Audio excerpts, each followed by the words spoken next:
et Zophar renoncèrent à répondre à Job, puisque celui-ci s'estimait innocent. Cela provoqua l'indignation d'un certain Elihu, fils de Barakel, de la tribu de Bouz, du clan de Ram. Son indignation éclata contre Job, parce que celui-ci présentait avoir raison comme Dieu, mais elle visait aussi ses 3 amis, parce qu'il n'avait pas su répondre à Job et avait ainsi donné tort à Dieu. Elihu s'était retenu de parler à Job, car les autres étaient plus âgés que lui, mais son indignation éclata quand il s'aperçut que les 3 hommes n'avaient plus rien à répondre. Elihu explique pourquoi il doit intervenir. Elihu, fils de Barakel, de la tribu de Bouz, déclara donc: « Je suis encore jeune et vous êtes âgés. Voilà pourquoi j'étais bien trop intimidé pour oser exposer devant vous mon savoir. Je me disais, c'est aux plus âgés de parler, c'est aux gens d'âge mûr d'enseigner la sagesse. En vérité, ce qui rend l'homme intelligent, c'est l'esprit, c'est l'inspiration du Dieu très grand. Être un sage, reconnaître ce qui est juste, n'est pas une exclusivité des gens âgés. C'est pourquoi je vous demande de m'écouter. Moi aussi, je voudrais exposer mon savoir. » Eh bien, j'ai attendu ce que vous alliez dire. J'espérais entendre vos arguments de fond, un exposé fouillé.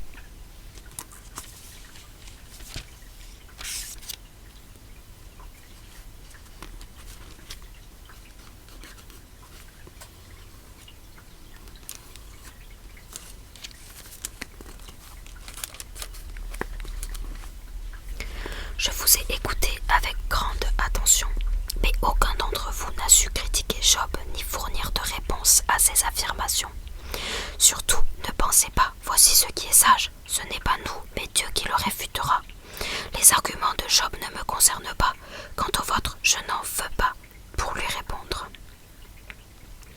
Vous êtes consterné, vous ne répliquez plus, vous ne savez que dire. J'ai attendu, mais puisque vous ne parlez plus et que vous restez là, impuissant à répondre, eh bien c'est à mon tour de prendre la parole. Je voudrais exposer moi aussi mon savoir. Je suis par trop rempli de ce que j'ai à dire. L'esprit au fond de moi me presse de parler. Cela ferme en moi comme un vin sous pression, déchirant les outres neuves où on l'a mis. Qu'on me laisse parler, je serai soulagé. Je pourrai m'exprimer et donner ma réponse. Bien sûr, je ne prendrai le parti de personne, et je ne flatterai aucun de vous non plus. Je ne sais pas flatter, et si je le faisais, mon Créateur m'enlèverait sans plus tarder.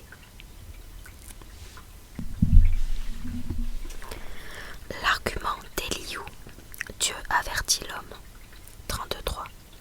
Quant à toi, Job, écoute ce que j'ai à dire, et fais bien attention à toutes mes paroles. J'ai quelque chose à dire, et je vais l'exprimer. Je tiens à te parler en toute honnêteté, et je ne te dirai que la vérité pure. C'est par l'Esprit de Dieu que j'ai été créé. C'est le souffle du Dieu très grand qui me fait vivre.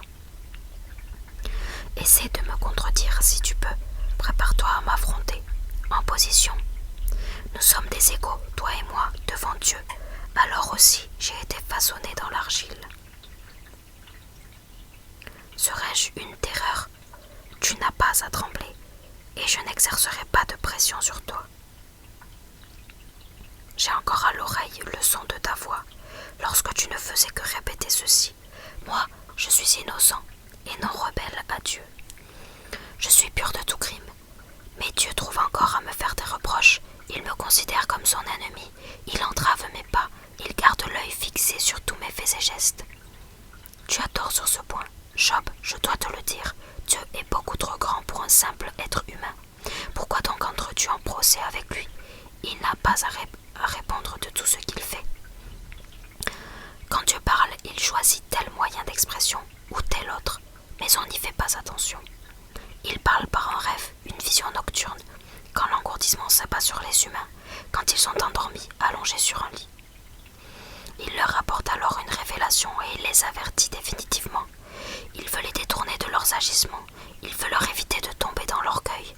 C'est ainsi qu'il préserve leur vie de la tombe, qu'il les fait échapper au couloir de la mort. Mais Dieu corrige aussi l'homme par la souffrance qui le jette sur un lit. La fièvre fait trembler ses membres sans arrêt. Le voilà dégoûté de toute nourriture, sans aucun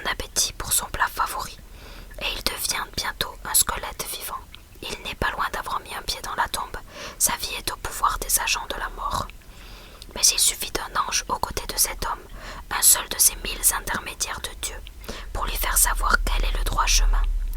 L'ange a pitié de lui et il demande à Dieu: ne le laisse donc pas descendre dans la tombe, j'ai trouvé le moyen de le faire acquitter. L'homme retrouve alors sa fraîcheur enfantine, le voilà revenu au temps de sa jeunesse. Quand il s'adresse à Dieu, il est bien accueilli. Il se présente à lui avec des cris de joie.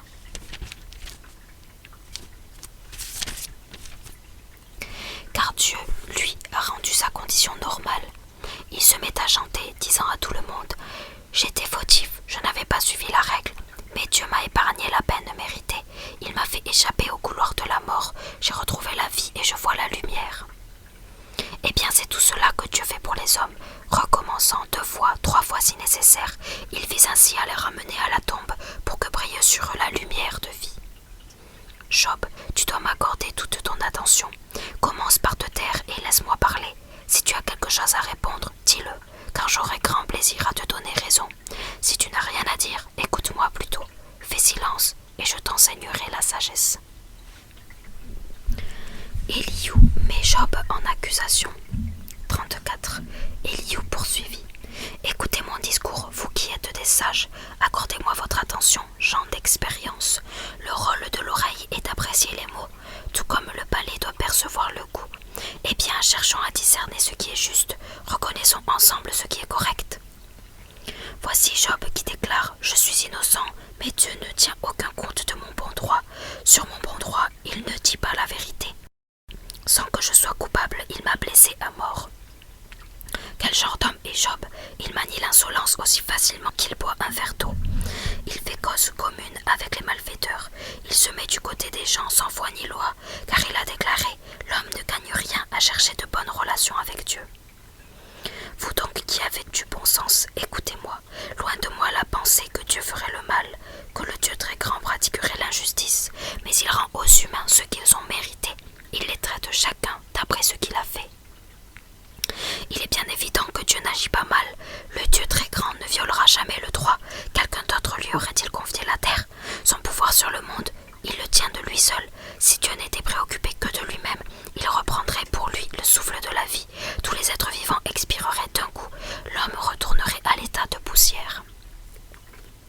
Si tu comprends les choses, Job, écoute donc et fais bien attention à ce que je vais dire. Dieu pourrait-il vraiment exercer son pouvoir s'il détestait le droit? Oses-tu donner tort au seul souverain juste? Lui seul peut dire au roi: espèce de vaurien, et au prince: vous n'êtes que des criminels. Il n'a pas pour les chefs d'égard particulier. Il ne fait pas passer le riche avant le pauvre, car il les a créés aussi bien l'un que l'autre. Soudain la mort est là, au milieu de la nuit. Le peuple est en révolte et les maîtres périssent. On élimine le tyran sans grand effort. Dieu surveille en effet la conduite des hommes. Il remarque toutes les démarches qu'ils font. Il n'y a pas d'obscurité assez profonde pour l'empêcher d'apercevoir les malfaiteurs. Dieu n'a aucun besoin d'une enquête spéciale pour les mener à comparaître au tribunal. Sans ouvrir une enquête, il brise les puissants. Il installe bientôt quelqu'un d'autre à leur place. C'est qu'ils n'ignorent rien de leurs agissements. Il les renverse et les écrase en une nuit. Il les frappe en public comme des criminels. Ces gens-là, en effet, se détournaient de lui. Il faudrait ignorer tous ses enseignements. Ils ont ainsi poussé les faibles et les pauvres à lancer jusqu'à lui leurs appels au secours. Or, il entend ses cris. S'il ne réagit pas, qui lui donnera tort? Et s'il veut se cacher, qui le verra quand même? Mais il peut imposer aux nations, aux humains, un homme indigne comme roi, un démagogue. Supposons que quelqu'un déclare à Dieu ceci: j'ai purgé ma peine, je renonce à mal faire. Contre moi les fautes que je n'ai pas su voir, si j'ai commis le mal, je n'y reviendrai plus. Dieu doit-il le punir? Quel est donc ton avis, toi qui fais la critique? Puisque c'est toi qui décides et non pas moi, dis ce que tu en penses. Les hommes de bon sens sauront bien me le dire, et les sages aussi qui m'auront écouté. Non, Job parle, mais sans savoir de quoi il parle. Ses paroles révèlent qu'il n'y connaît rien, puisqu'il tient des propos partisans du mal. Eh bien, il faut pousser l'épreuve jusqu'au bout. À sa faute,